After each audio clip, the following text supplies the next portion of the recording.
కాళేశ్వరం దగ్గర ఏదైతే నీళ్లు ఇలా కిందికి ఉత్తగా సముద్రంలో పోతున్నాయో, ఎక్కడైతే ఇలా కరువు ఉన్నా కూడా కింద నీళ్లు పోతున్నాయి గోదావరిలో. అక్కడ కట్టిండు కేసీఆర్ పంప్ హౌస్. ఆ పంప్ హౌస్ కాడ ఇవాళ రేవంత్ రెడ్డి చేయాల్సిందల్లా బటన్ ఒత్తాలి, అంతే, ఏం పీకేదేం లేదు. నువ్వు పోయి బటన్ ఒత్తాలి.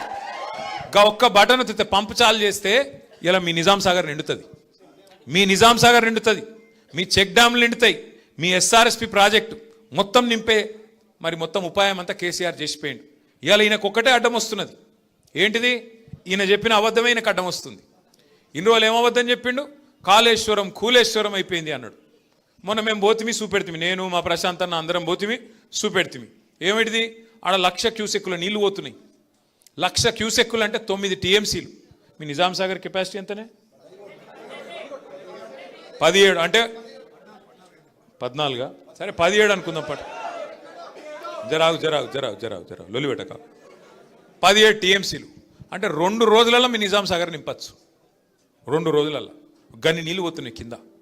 గన్ని నీళ్ళు పోతుంటే ఈ బేకార్గాడు రైతులంటే పట్టి లేదు, ఆయన లొల్లంత ఒకటే. ఏది పెట్టి కేసీఆర్ని తిట్టాలి. కానీ ఆయనకు ఒకటి ఉన్నది, ఆయన మనసులో ఒకటి ఉన్నది. ఏమిటిది? ఇప్పుడు నీళ్ళు ఇచ్చిండు అనుకో, మళ్ళీ మీరేమడుగుతారు? యూరియా అడుగుతారు. యూరియా అడిగితే మరి యూరియా ఇచ్చిండు అనుకో, పంటలు పండితే మళ్ళీ మీరేమంటారు? పంటలు కొనాలంటారు, వడ్లు కొనాలంటారు. మరి వడ్లు కొనాలంటే సంచులు ఇవ్వాలి, మళ్ళీ సుతులు ఇవ్వాలి, మళ్ళీ మద్దతు ధర ఇవ్వాలి, మళ్ళీ మీదికెళ్ళి ఇంకోటి బోనస్ అని డైలాగులు కొట్టిండు కదా, బోనస్ ఇవ్వాలి. ఈ అమ్మాయి లొల్లంత ఎందుకు? నీళ్ళు ఇవ్వకపోతే సపరేట్గా మొత్తం బంద్ అవుతుంది అని చెప్పి నీళ్ళు బంద్ పెడతాను. అసలు కదా గది. ఆయన నీళ్ళు ఇవ్వకపోతే కారణం ఏంటంటే మొత్తం వ్యవస్థ మంచిగానే ఉన్నది. కాళేశ్వరంలో ఒక్క మేడిగడ్డ బరాజులో 2 పిల్లర్లు కుంగినాయి. ఆ 2 పిల్లర్లు కుంగితే 31 నెలల నీకు సుతారాలు దొరుకుతలేరా? మేస్త్రీలు దొరుకుతలేరా? సిమెంటు లేదా? ఏం కమ్మి పడ్డది ముఖ్యమంత్రికి? 31 నెలలు అయింది కదా. ఇప్పుడు మనం ఇల్లు కట్టుకుంటామే, ఇల్లు కట్టుకున్నాక ఒక మూలకి ఎక్కనో దగ్గర ఉరుస్తుంది, లీకేజ్ ఉన్నది, ఇల్లు కూడా కొడతావా? ఎవడన్నా బుద్ధినోడైతే చెప్పుకుంటాడు కదా, ఆయన గుంపు మేస్త్రి అని. గుంపు మేస్త్రి అంటోడు ఇల్లు సదురుతాడా కూల కొడతాడా? చదువుకోవాలన్నా చిన్న తప్పు ఉంటే. మరి 31 నెలలు అయింది, నీకు లేదా ఆలోచన లేదా? ఎంతసేపు కేసీఆర్ని తిట్టాలి, కూలేశ్వరం. ఏం కూలేశ్వరము? ఆ కాళేశ్వరంలో 100 భాగాలుంటే 1 భాగం మేడిగడ్డ, ఒక్క ఇస్సా మేడిగడ్డ. 100 ఉన్నాయి అలా. మేడిగడ్డ సొంటి 3 ఉన్నాయి బారాజులు, 15 రిజర్వాయర్లు ఉన్నాయి, 19 పంప్ హౌజ్లు ఉన్నాయి, 21 స్టేషన్లు ఉన్నాయి, సబ్ స్టేషన్లు, 1000 కిలోమీటర్ల గ్రావిటీ కాలువలు ఉన్నాయి, 100 కిలోమీటర్ల సొరంగ మార్గాలు ఉన్నాయి. అవన్నీ చక్కగానే ఉన్నాయి కదా.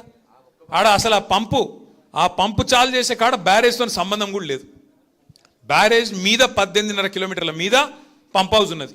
ఆ పంపు కాడికి వెళ్ళి నీళ్ళు కిందికి పోతూనే ఉన్నాయి. నువ్వు చేయవలసిందల్లా ఒక చిన్న పాయ లెక్క తీసి ఆ పంప్ హౌస్లోకి నీళ్లు మలిపి ఒక మోటార్ వత్తాలి. అది ఒక్కటే చేయాలి. ఆయన అది చేసినందుకు ఆయనకు బాధ ఏంటంటే, ఇన్ని రోజులు నేను చెప్పిందంతా అబద్ధమని దొరికిపోతా, ఇన్ని రోజులు నేను చెప్పినని లుచ్చా మాటలని చెప్పి ప్రజలకు అర్థమవుతుంది.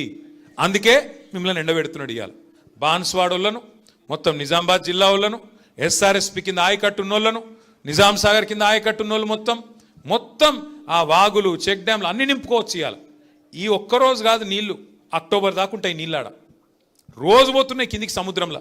నేను ఒక్క మాట అడుగుతా రేవంత్ రెడ్డిని, అయ్యా నువ్వు అంటున్నావు ఆడ నీళ్లు లేవని, మరి కింద చంద్రబాబు నడుపుతుంది కదా మోటార్లు, అదే నది కింద ఈడికెళ్ళిపోయిన నీళ్ళే కదా. ఆడి కొద్దిగా కింది కోత వరంగల్ దేవాదుల మోటార్లు నడుస్తున్నాయి కదా, ఇంకొద్ది కింది కోత ఖమ్మంలో ఆడ నడుస్తుంది కదా సీతారామ మోటార్.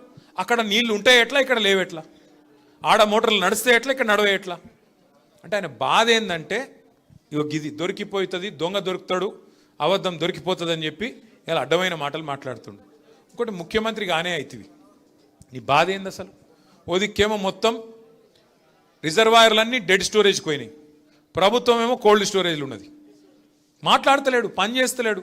నిన్న మొన్న ఏదో మీటింగ్ పెట్టిండట, మా సంజయ్ చెప్తున్నాడు, కరువు పరిస్థితులు వచ్చినాక ఇప్పుడు మీటింగ్ పెట్టినట.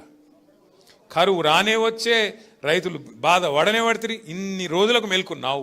ఎప్పుడు చెప్పారు శాస్త్రవేత్తలు? 6 నెలల కిందే చెప్పారు ఎల్ నీనో వస్తుంది అని 6 నెలలకేం చెప్తున్నారు. 6 నెలలకు దొంగలు పడ్డాక 6 నెలలకు కుక్కలు మురిగినట్టు ఇప్పుడు మీటింగ్ పెడతాడు. ఏం చేస్తావు మీటింగ్ పెట్టి? ఇప్పుడు ఎవడు బతికిండు ఎవడు తెచ్చిండు చూస్తావా? ఏం చేస్తావు? అంటే ఒక ఆలోచన లేదు, ప్రణాళిక లేదు, పద్ధతి లేదు, పాడు లేదు, బూతులు తప్ప ఏ మాత్రం అవగాహన లేని ఒక సన్నాసి ఇలా మనకు ముఖ్యమంత్రిగా ఉండడం అనేది బాధాకరం.